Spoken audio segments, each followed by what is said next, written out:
Hi everyone, my name is Emily Schubert, Product Training Specialist here at Bobcat. I cover specialty products, including the small articulated loader you see behind me. Today we're going to go over some tips and tricks for operation. So let's get started. The small articulated loader has two standard drive modes, with the option for a third. The first drive mode is turf safe. It's standard on every small articulated loader and automatically engaged whenever the steering wheel is turning or the machine is actively articulating.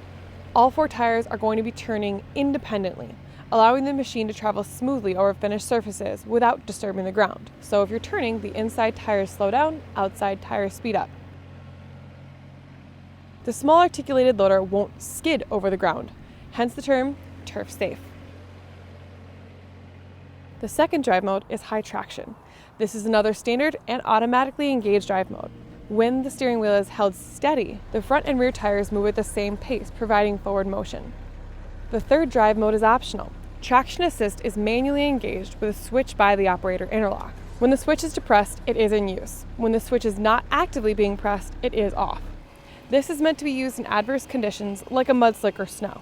It behaves similarly to a differential lock, but it runs on the hydraulics.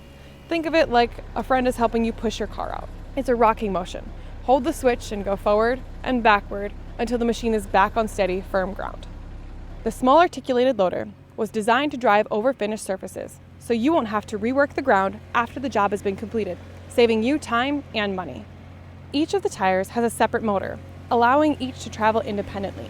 The drive modes maximize your machine's performance, providing smooth travel or extra traction right when you need it.